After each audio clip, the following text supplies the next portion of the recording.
Valve's long-awaited Steam Deck console just showed up on Geekbench, but before you get too invested in these specs, I think something's a little fishy with this. How's it going, everyone? As always, my name is Jimmy Champagne. This is Deck Ready, my channel all about the Steam Deck, and this is a single topic video because there's a lot of interesting news going on in the world of the Steam Deck.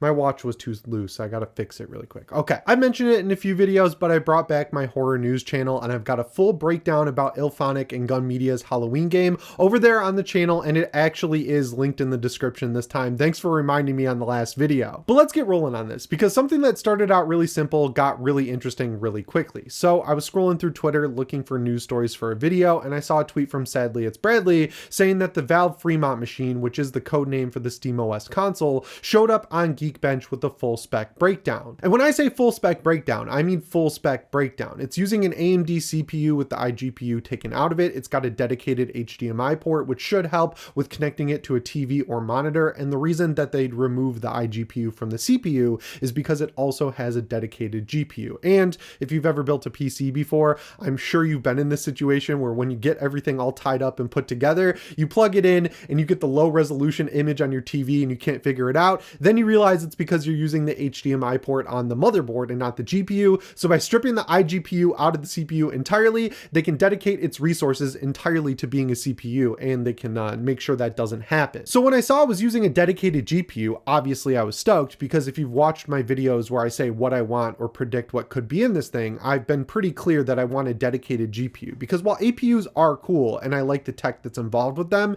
if you're building a console style box, I mean, you could find room for a dedicated GPU and you'll get better performance out of it, so why not do it? But then I got my first yellow flag here when I saw that the GPU they're using is the RX 7600. It's not a bad card by any means, it's just older RDNA architecture, and it's a 1080p card. Like, it's comparable to the 4060 or 4060 Ti. So if you're releasing a console in 2025 or later, going for 1080p just doesn't make a lot of sense, because the vast majority of people out there have upgraded to 1440p or even 4K. They're nowhere near as expensive as they were in the past. So like, introducing a console that runs at 1080p would be like shooting yourself in the foot at the very start of the race. The other thing that stood out to me as a sort of yellow or even orange flag is the fact that it only had 8 gigabytes of RAM. Now look, I know SteamOS is more optimized than Windows, but it's 2025. Most of the stuff out there these days is shipping with at least 16 gigabytes of RAM, and we're kind of at the point where 32 gigabytes is the standard, so like 8 gigabytes in 2025 just doesn't seem like anywhere near enough. But yellow and orange flags out of the way, another cool thing that stood out to me is that this is definitely a Valve device. It has a custom Valve motherboard and a custom Valve chassis. So like, this is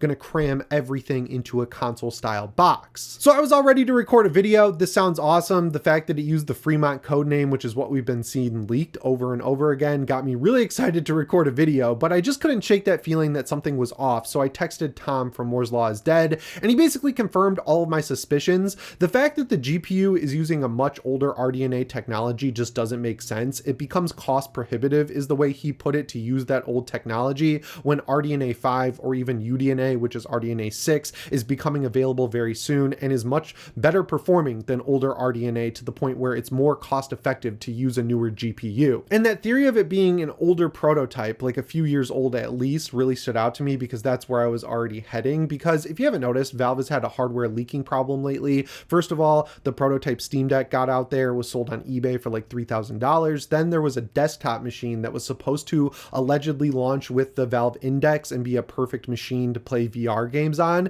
and the YouTuber who bought it, Bingus Studios, was not able to get the SteamOS version up and running on it that it had installed on its SSD. Then he tried to install the release candidate of SteamOS that you can install right now. That didn't work, so he ended up installing Windows 11 and then Windows 10 on it. So that got me thinking that maybe someone was able to get their hands on an old prototype of the Fremont that they've been working on for a while, and then figured out how to get Windows 11 installed on it. And what would you do if you were making a YouTube video potentially about Valve prototype hardware that you got your hands on? You'd run it through Geekbench to see where its performance stats are, and if those got published online, it would still come up as a Valve Fremont machine, because all of that data is stored on the PC. So even though it seems like this isn't the Fremont machine, I'm honestly relieved about that. There are benefits to using that old tech, in the sense that you could potentially sell this thing for like $350 or $400, but if Valve really wants to continue to disrupt the console market, they can't release something that low spec. Like, you got to find the balance between being so cheap that the thing sucks and breaks down after 2 years and being so prohibitively expensive that people who already have PCs don't even see a utility in buying it. Like me, I have a pretty high spec Bazzite PC and I'd love to install regular SteamOS on it. I just have to wait for them to update the kernel to include support for the 9070 XT. If they released a high spec machine at that level and it was around the same price or maybe just a little cheaper than I already paid, I probably wouldn't buy it if I didn't have this YouTube channel, because I already have a great PC that can do the exact same thing. So if they can find that happy middle ground and get between that $400 and $500 price point with great specs and really show people that they can make a great PC that can run any game you throw at it, even if you have to use FSR4 or whatever, that's where they need to sit. And using a really old card like the RX 7600 is a big step in the wrong direction. So I kind of hope that this is an older prototype that never really makes it to market, and in the time since they worked on it, that they've improved it massively and plan on using either RDNA 5 or UDNA, because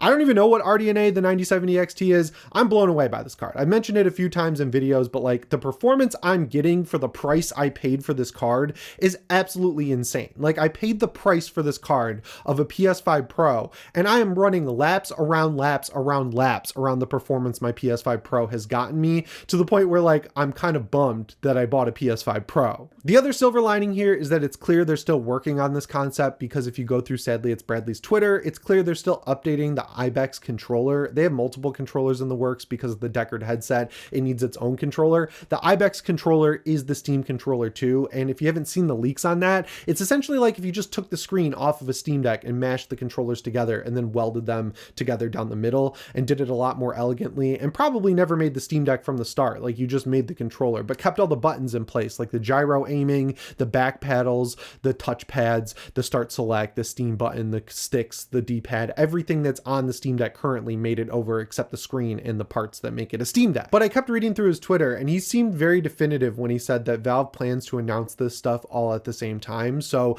not just the Fremont machine, but also the Steam controller too, the Deckard and the Deckard controllers. And of course, if Tyler McVicker is right about them actually finishing Half-Life 3, I could imagine that would be the one more thing reveal at whatever event Valve puts on. As for who would put it on, I feel like it's a safe bet to say Jeff Keighley. He has a very strong relationship with Valve going back like decades. Like when Half-Life Alyx came out, the Game Awards company that he has produced like a full-on documentary about the development of that game. So like, knowing that he does the Game Awards, Opening Night Live, Summer Game Fest, he'd be a natural fit to put on some sort of showcase for Valve. Or they could do what they did with the Steam Deck and invite creators out like Linus Tech Tips or whatever and show them off all this tech. I mean, they could invite me out. That'd be pretty cool. I doubt they would though, because I'm so small, but you know, wishful thinking. Am I right? Either way, it's very clear we're on the ground floor of something that has potential to be very big and disruptive in the gaming industry. As much as I hate that word, it totally fits. So like, just seeing the specs that we got through this Geekbench breakdown,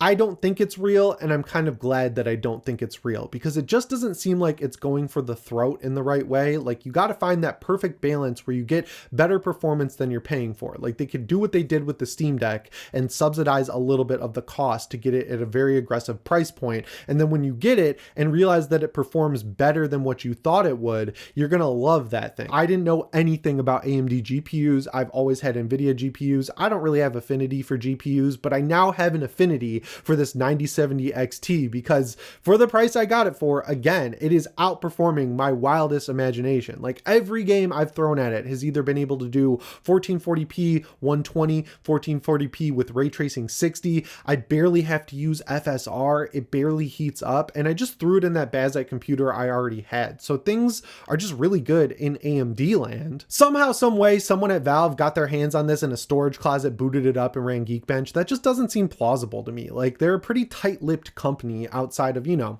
this Steam Deck prototype showing up at Goodwill and that other desktop making its way out into the wild. That was novel because it never really happens from Valve, but clearly they're still working on this thing and I'm excited about it. I just decided to do a little bit more work on this, and I'm glad I did, because man, these specs are not it, guys. Like if you're at Valve and you're watching this video, do not release a machine that's low spec. Like I get that PC people love to tinker and change settings, but if you want to bring over the console people, you got to make this as plug and play as possible. And if they have to mess with settings to achieve a benchmark of like 30 FPS at 1440p or like 40 FPS at 1080p, they're out. They don't want to deal with that. So there's my advice as someone who uses this stuff every day. Anyway, guys, as always, my name is Jimmy Champagne. I'll see you in the next one. Thanks for watching and shape on.